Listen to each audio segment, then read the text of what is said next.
Now, I can't think of anyone I'd rather talk to on a Friday morning than Baroness Kate Hoey of Lisle Hill and Rathlin, non-affiliated peer, of course, in the House of Lords. Kate, a very good morning to you. Good morning, Mike. Thank you very much indeed for joining us. Now, let's kick off with Northern Ireland, because Sammy Wilson wrote an interesting piece which you tweeted out yesterday about the latest situation in Northern Ireland. Nothing much seems to have changed, really, since the last time you and I spoke, has it? No, there's been a lot of talking, both publicly and then behind the scenes as well. And of course, we've seen the joint chair of the committee come over and, well, Zoom over and talk to industry in Northern Ireland yesterday, talk to people in the Republic of Ireland, talk to civil society. A lot of talking going on. Not sure how much listening and how much action. And next week, the Joint Committee will meet. I think one of the interesting things that's happened since we last spoke was that Michael Gove is going to be moving on from being the key person involved in the Northern Ireland Protocol.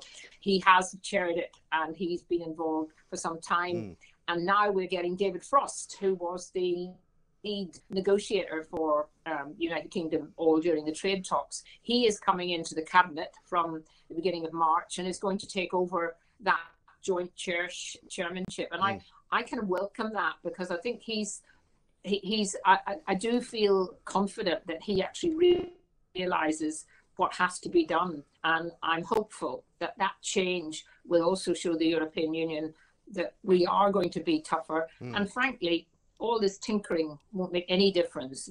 What has to change is the actual protocol. And everyone now who's seeing the repercussions of it, even if we fix some of those things, and some probably will get fixed, it still doesn't change the basic premise that the constitutional basis of Northern Ireland has been changed without the consent of people from Northern Ireland. And that's very much against the Belfast Good Friday Agreement. Well, that's right. And I mean, last time you and I spoke, I think you said Boris Johnson could make this happen without much difficulty if he so wished.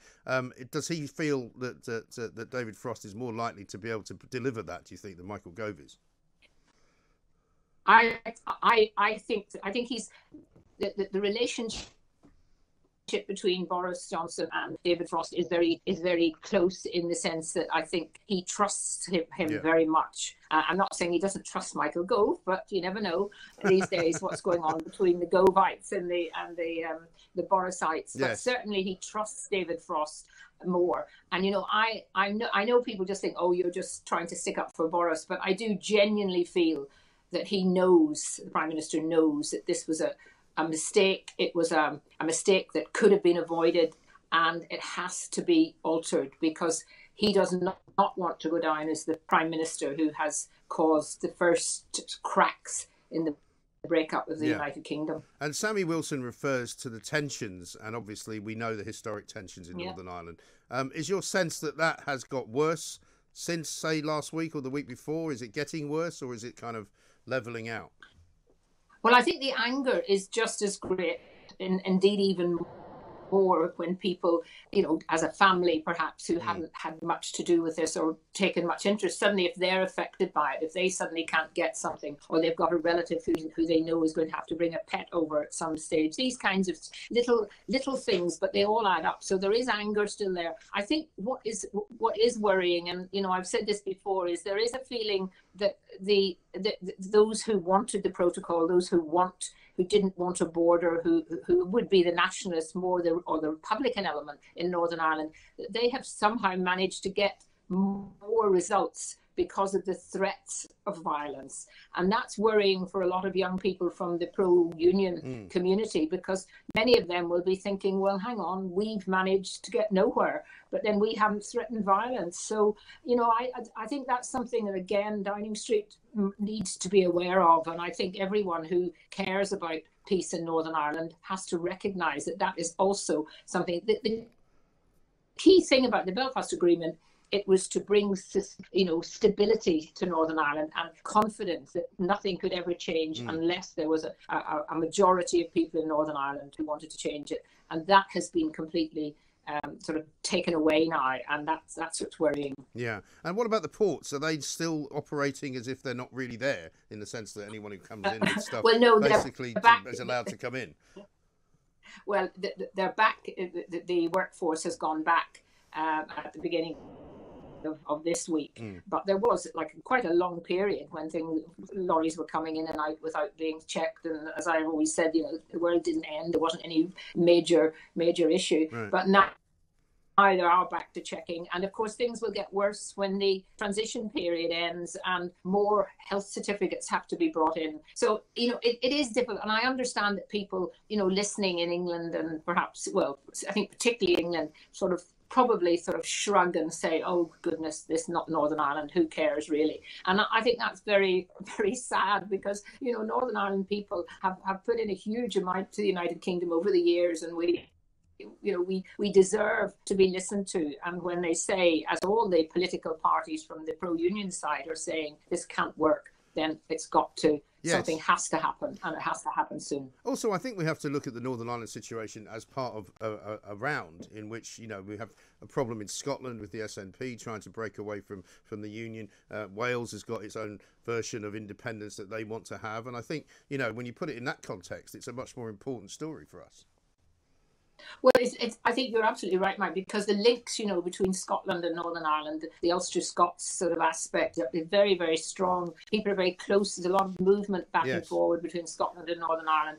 And, I have no doubt about it that what happens in one part of, what happens in Northern Ireland would affect the thinking in Scotland, and what would happen in Scotland would affect the thinking in Northern Ireland. So the government has now put in, someone who is pushing and supporting the Union, to actually portray the benefits of the Union generally, the United Kingdom.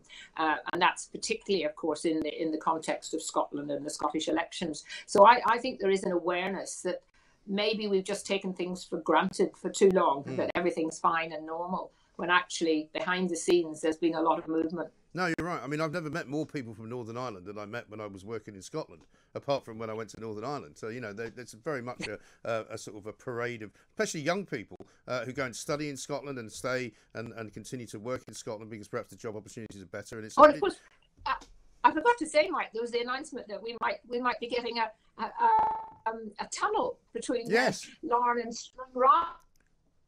Now, that's I don't think that was announced to try and take away, the worry about the protocol, because actually it wouldn't make any difference if there was a tunnel there tomorrow. They'd be probably trying to stop the customs check at one end of it. So, but that's interesting, because it would definitely make a huge difference. I get very cross about when all the people go on about air flying and so on, because if you live in Northern Ireland and you're travelling regularly to England, there's a lot of workforce do. A lot of workers go every Monday morning, come back on Friday or Thursday night. And, to do that by anything other than flying is a mammoth journey. Yeah. Either, Liverpool overnight, or you have to go up to Scotland and then take a boat. So, getting a tunnel would be wonderful. Yeah. I'm very supportive of it, but, I'm not someone who understands very much about the building of something like that. And it seems to be an amazing project. But of course, if we did it with the Channel Tunnel, we can do it there. Well, I think so. And also there's a guy who has been advocating the building of a bridge, because we spoke to him, I think, some months ago. And one of the impediments apparently to it is there's an awful lot of sunken World War II ships in that particular part of the sea, some of which may have unexploded ordnance on them. So, it might be a while before they make that safe. But let's talk about the lockdown. Yeah, I think... sorry, go on. Oh. No, I was just going to say, yes, they dumped a lot of ammunition down there, and I think that would have to be very carefully, obviously, looked at before you want to go through a tunnel that's over some ammunition. Yeah, let's talk about the lockdown. It seems to be sort of fragmenting a little bit, as far as I can see, from one country to another in the Union. The Scots have announced that they're going to put some schools back Monday. Boris Johnson, of course, with his roadmap coming out on Monday. Wales have extended their lockdown. I think you guys in Northern Ireland have had an extension to that as well. What's the feeling where you are? Well, I think you almost feel now that people have just become almost apathetic and accepting that nothing's going to happen for some time. Yesterday we got the announcement that our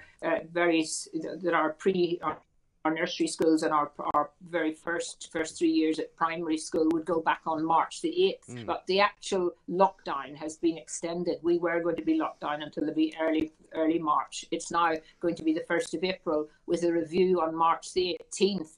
I think the executive were keen not to have everyone out and around on St. Patrick's Day, March the 17th.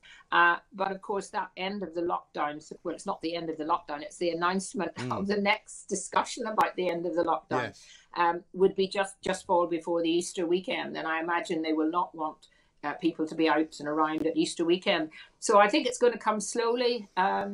But they have made a few minor changes. We weren't even allowed click and collect, and that has now been brought back from March the 8th for certain types of goods that are supposedly now essential. Electrical goods have now been brought into that, baby clothes, some other things. But I think, there's quite a demand for garden centres to be opened again, because this is a time when people want to actually get their garden, projects to grow and put in. So it's a bit depressing, quite honestly, because the weather's depressing.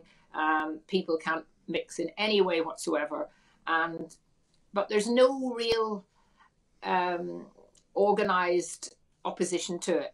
People have begun to accept. And what worries me is that they're now using, although the R rate has gone down, they're now using the whole thing about the variant and this terrible variant. And my worry is that every time we're just about getting back to thinking of moving on, another variant will come, and we will end up even without vaccination, even with vaccinations. The vaccination program's gone very well in Northern Ireland. Well, it's gone very well. I had my first vaccination. Okay, good. I mean, it's gone very well in most places, but there are still kind of dichotomies, aren't there? I got an interesting tweet from somebody today who said, so we're told that we can't come out of lockdown despite the fact that vaccinations are working very well. But at the same time, we're told we can't travel anywhere unless you have a vaccination because that will make it safer. And it's like, well, the two things can't both be right. Yeah. Well, I mean, if once people, the most vulnerable, have had their second vaccination and the time has passed, then I really can't see that there's any reason why we can't go back to a form of normality, with obviously people still being careful. Travelling abroad is always going to be an issue now, because it'll be depending what's happening in other countries. And, there is a real, a lot of people go to Spain, obviously, from Northern Ireland. There's direct Spanish flights. They're not operating at the moment. But, as soon as that happens, people are going to want to travel. Yeah. And I imagine the vaccination, if you've had your vaccination, that would help. But I imagine that some airlines in some countries will demand it. So it's not really a question of a vaccination passport. I mean, I think what I would really oppose would be anything in this country that you're not allowed to do unless you've had your passport, because that really would be unfair. But I think there's always been issues when you travel abroad about countries demanding certain things, and I don't think we can, do much about that. No, I think that's right, because of course a lot of young people are now starting to say, well, what's the problem here? Why are you discriminating against us? Because we're not going to get the vaccine until perhaps later in the year, and if you're telling us that we can't do certain things without a vaccine, then you better give it to us. Well, exactly, and especially for those young people who've been so badly hit on their education side and on their first jobs and their apprenticeships and all of that.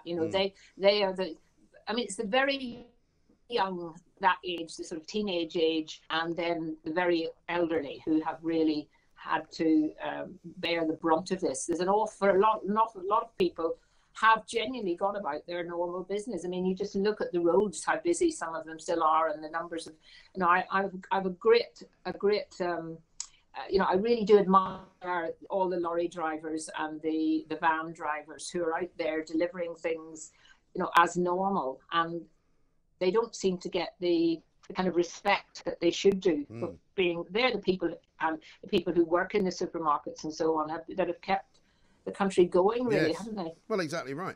Let's talk a little bit about Keir Starmer. He got up and made his keynote speech yesterday. Managed to talk about the economy without mentioning Brexit, as it was pointed out. It wasn't exactly barnstorming, was it? It was. No, it wasn't. And I don't think, I can never see Sir Keir making a barnstorming speech. That's not his style. No. I mean, lawyers do tend, on the whole, to be pretty, oh dear, I'm going to upset people, but be pretty boring sort of people, because they're not necessarily people, Yeah, apart but from in the way they deliver. apart from Jerry Hayes, I think you'd probably say, wouldn't you? Oh yeah, well, because he's a he's a one-off, yeah. But no, I think it is difficult for him, if I'm being fair, because no one's really interested at the moment. They're interested in COVID, and they're interested in things to do with the repercussions of Brexit, and he kind of wasn't even willing to even talk about that. And I didn't really pick up very much about it. I mean, I didn't really understand his bond issue suggestion, and how that would differ from some of the things that we've already got. So I think it was just a feeling that he probably had to say something or do something, because there were a few people who were beginning to forget that he was actually the leader of the party. Yeah. Well, he seems to have run into a kind of, sand pit, if you like, of nothingness, where he can't get any traction really on anything. Even his own party are now beginning to say maybe he was the wrong choice. And you do worry, because as much as I'm not a fan of the Labour Party, and haven't really been since the days of Tony Blair, funnily enough, even though everybody seems to now hate Tony Blair. I mean, the Labour Party then was electable, it was sensible, it was able to do things which a lot of people were quite in support of. But you don't want to be in a situation where you have an opposition party that will literally never have a chance of getting into government. I think the strength of our democracy has always been that we've had a strong government and a strong opposition. And, in the last number of years, that has kind of drifted away with the coalition government, and then, with a very big majority. And if you've got a very big majority, as the government has, it's absolutely crucial that there is a strong, united opposition. And because of the way that, Jeremy Corbyn went, and the way that the whole party split over that, split in the sense of being deeply divided, we haven't seen that. I think it's also been very much more difficult because of the restrictions in Parliament to, not to be able to have that sort of roar of support behind him when he's standing up and trying to be, the opposition leader on Prime Minister's questions. So it is a difficult time for him. But I mean, he hasn't, I think, cut through in the way he someone else with a different personality could have. And that is worrying. And you're absolutely right. You do need, whatever you think of anybody, any other political party, you do need a good opposition. And certainly the Lib Dems are not going to provide it. Well, I mean, they've completely disappeared altogether. I mean, if it wasn't for Keir Starmer being probably the most boring politician on earth, Ed Davey would cease to exist. I mean, I don't even know what he does.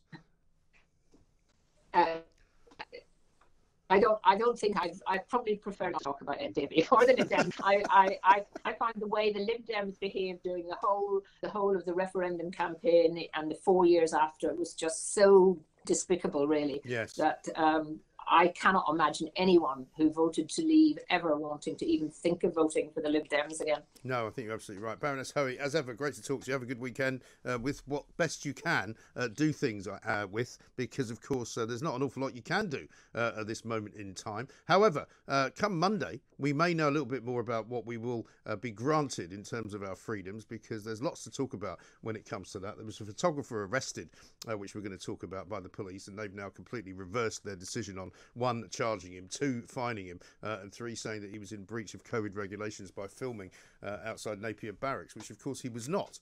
We'll come to that. We'll talk about Scotland as well, where Nicola Sturgeon has apparently said that the Union Jack will not be flown on any government building apart from on Remembrance Day. Seems to be a little bit presumptuous, doesn't it? I mean, after all, Scotland is part of the United Kingdom of Great Britain and Northern Ireland. She doesn't run it. She happens to be the elected First Minister of Scotland, which is not an indefinite term. And we're also going to find out from Stuart Weir just exactly what on earth is going on with this inquiry, which used to be of some use to people, but seems to now be of no use to anyone. This is Talk Radio.